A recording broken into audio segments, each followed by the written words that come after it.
Hello guys, I'm Super Ron. Welcome back to the channel and we're back on the Caddy build at Auto Shack.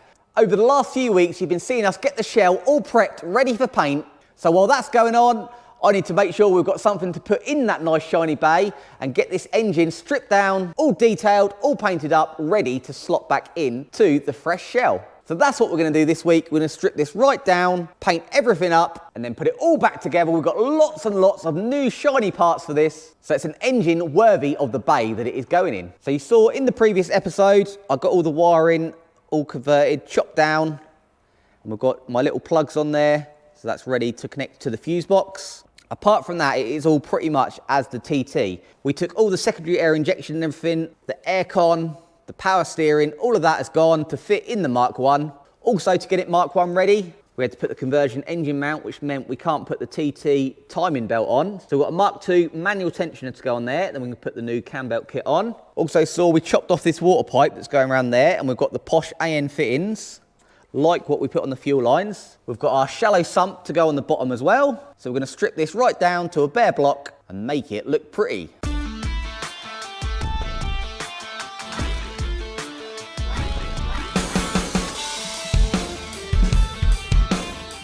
Okay, as you saw there, I've got most of it stripped off. I've got most of the wiring loom out. So we've got all our injectors, the main loom that goes off to our car, all the sensors under the inlet, but we're still left with a lot of pipes. These have a really complicated PCV system for the positive crankcase ventilation. Comes along here, we've got valves here, we've got these going to the bottom of the inlet, you've got one-way valves in here, that goes to the inlet even though it's on the same pipe. So that one and that one both go to the inlet even though they're connected together. This one also goes to the inlet. This one goes up here and that travels back into the turbo inlet. This one travels up here, links into the breather in the rocker cover, and then also links into the inlet back into the turbo to recirculate the fumes. We've got lots of pipes coming out of the top, all these hard lines. There's 4 hard lines that travel along here and then come out the end here. We chopped all these off because they're all going to be going. That's all to do with the secondary air injection, most of which we took off earlier on. So all the pipes, and that pumps air into the exhaust to warm up the cat. Well, we haven't got a cat anymore, so we don't need any of that. So I can take that off and blank it off. This one here is for the recirculation, the dump valve. And usually that's just controlled by the inlet manifold.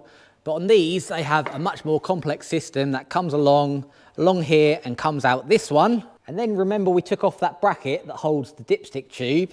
It had all these solenoids and all the complexness of that. Well, this little one is to open the secondary air injection. So that goes to the diaphragm there. Won't be needing any of that. And then this one is called the N249 valve. And that works in conjunction with this, which sits up here, which is like a reservoir. That comes out of that into here, all the way through, and that joins this complex mess of valves and solenoids, whether it goes one way to the vacuum solenoids or the other way to the reservoir, all very complicated, and on these you don't actually need it. So we'll be getting rid of all of that, and just like a traditional car, we just need to run the recirc valve to one of the vacuums on the inlet manifold.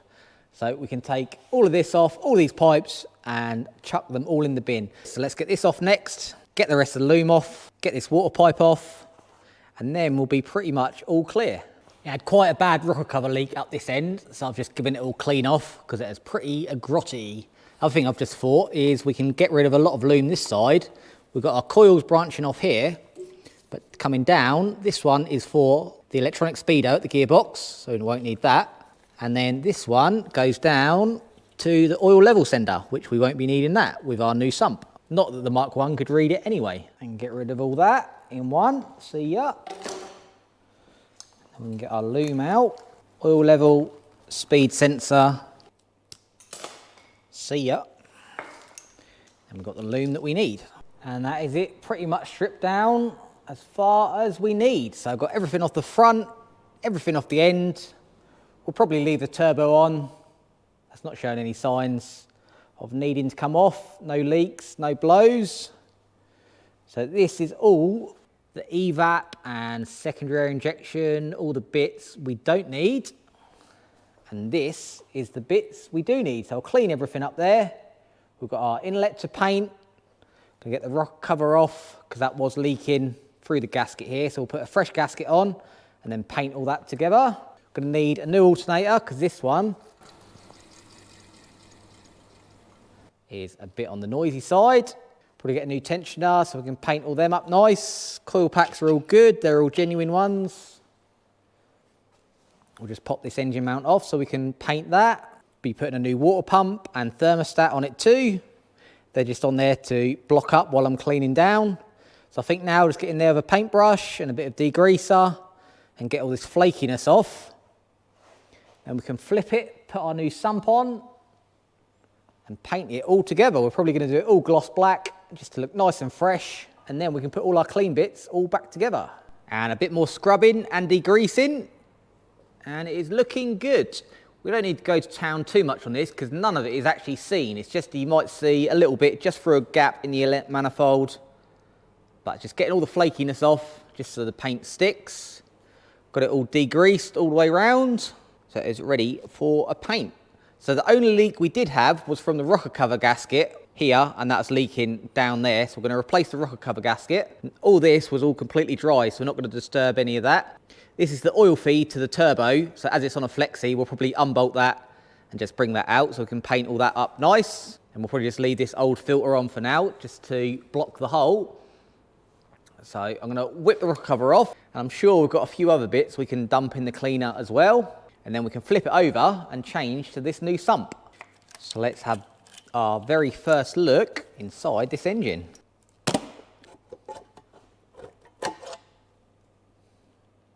Ooh, very nice.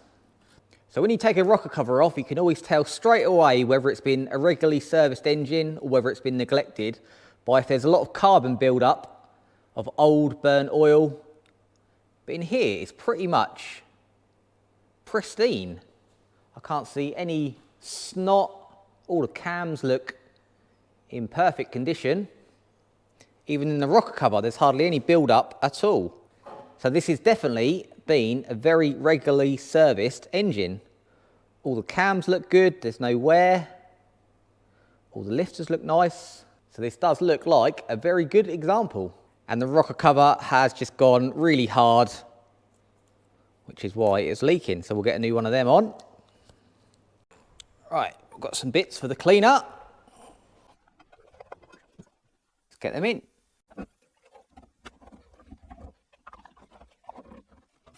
Lid on. Off it goes. While that's buzzing away, let's get this sump off. I'm not sure whether we've actually ever drained the oil on this, so I don't know if it's got oil in it or not. Let's find out.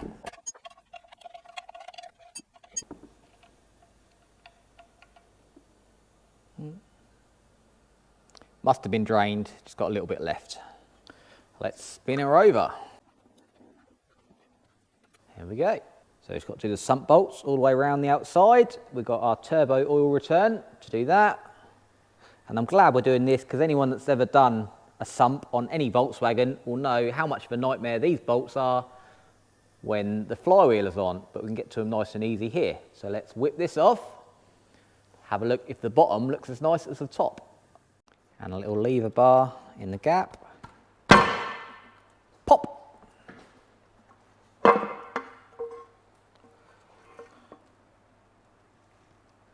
All nice and clean. Clean strainer. No build up. What a nice engine. This is one of the cleanest 20 valves I've ever seen. Look at the ends of the rods there. There's not a smidge on them. And this pickup and everything.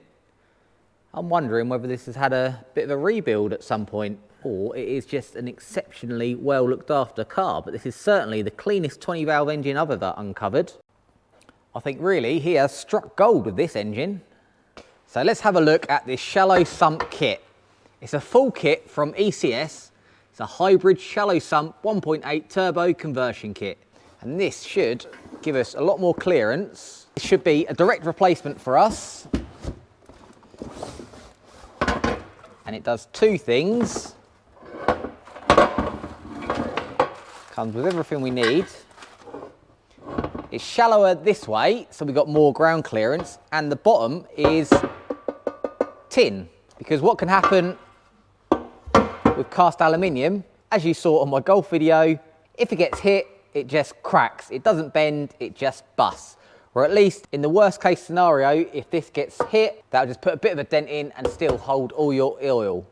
Because these are very vulnerable on a Mark 1. So here are the two side by side. And as you can see, it is definitely shallower, but there's not a lot at the peak here to here difference. But that's not where it counts, because the engine tilts back. So the lowest point of the car is along here.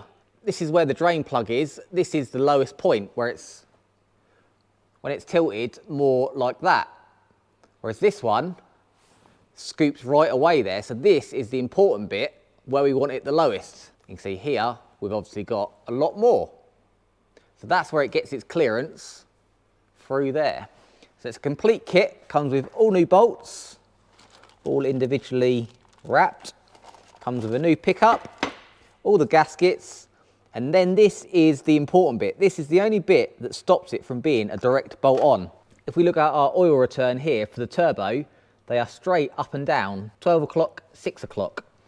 Whereas on this one, they're at an angle at 11 and 5. So with this little adapter, it's made by ECS, it's a little converter that converts the angle into a straight.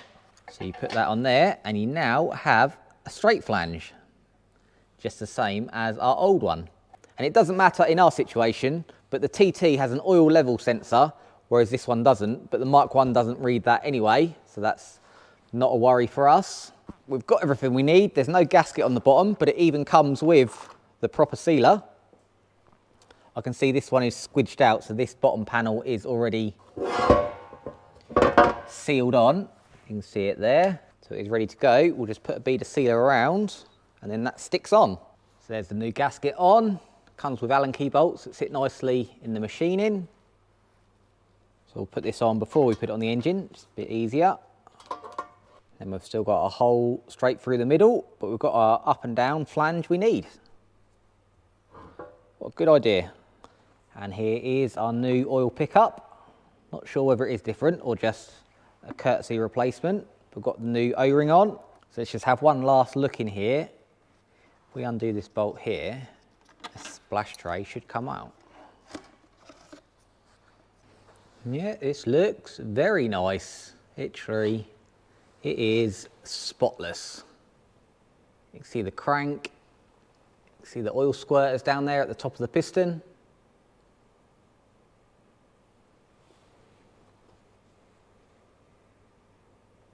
Nice. Right, let's get this pickup on and then start putting it back together. Check.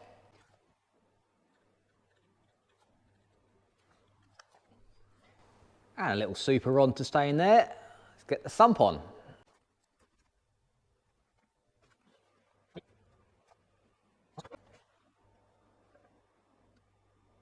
On it sits.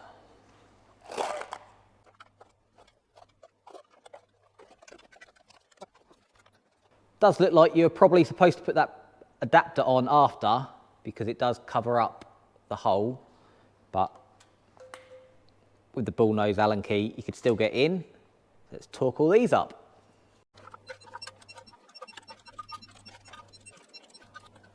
And then we've just got another new gasket to go between the drain. It looks like we might have to mod a pipe or get a different pipe, because when that's held on its bracket there, this is too far over. I wonder if we can not use this bracket and just pull it back over a bit, or we might have to modify this pipe as the other option. Let's have a little Google. I've just flipped it back over and had a bit of a tidy up, and it is looking good. So I think what we'll probably have to do is just shorten this pipe a bit, because that'll bring it up to where we need to be. So I don't know whether this is okay for a KO4 or everyone needs to do this, but it should be as simple as just shortening this pipe a bit just so it lines up where it needs to be. That'll bring it across and up and line up nicely. But we've got everything degreased, everything cleaned up, no flaky paint. Rocker cover's not bolted on yet, need to get a gasket for that. So I think we're just about ready for paint there. So with a little bit of YouTube magic, Lee has just given this a full gloss black. So it's come out really nice. And it's going to match all the powder coating bits in the bay nicely, even though you don't see a lot of this, but the bits that you do see. Got all the sump painted as well, all the way round. This looks fantastic. As you saw on the back, we ended up taking the exhaust manifold off, just so we can get in there all a lot nicer. And we can clean all that up, got all the feed pipe out the way, and we've got to modify the return anyway. Got the snail, a little bit of wheel silver on there. So with this all painted, we can now think about putting it back together. So we've got a whole load of new bits over here. We've got a full gasket set. So we've got our inlet and exhaust, we've got our rocker cover, other bits and pieces, little seals that we need. Then we've got our cam belt kit. So this one is for an Audi TT 1.8 turbo. So for that we need the belt. But as we saw right at the beginning, we can't use the automatic tensioner because it fouls the Mark 1 mount. So what we get for that is a Mark 2 GTI 16 valve KR engine. We use this, and we've got a little adapter, so that works. It's got the water pump in as well. We've got a new thermostat, new genuine oil filter, set of plugs. So that should be enough to start getting this back together. Okay, so I think I am going to wrap this video up here. I think we've got to a point where we can kind of pause this video. The next stage of getting it Mark 1 ready and putting everything back together is going to be quite a lengthy process. So I don't want to make the video too long, but what I'm going to try and do is, as we are on a bank holiday weekend, see if I can get daily videos out for you guys on the Caddy. So hopefully, all going well, I can get a video out for you guys tomorrow as well of the second part of this, going back together. We've got the flywheel to go on, we've got the gearbox all painted, ready to go on. We've got to do the modifications to that turbo pipe. So we have got a lot of jobs to do. If I can get them all done in a day and get it all edited up for you guys, I'll do my very best. And then if we need another day, I'll get another one up Sunday night for you as well. So that's going to wrap this video up. Don't forget, like you saw last week, we have actually got some Caddy Crew merchandise.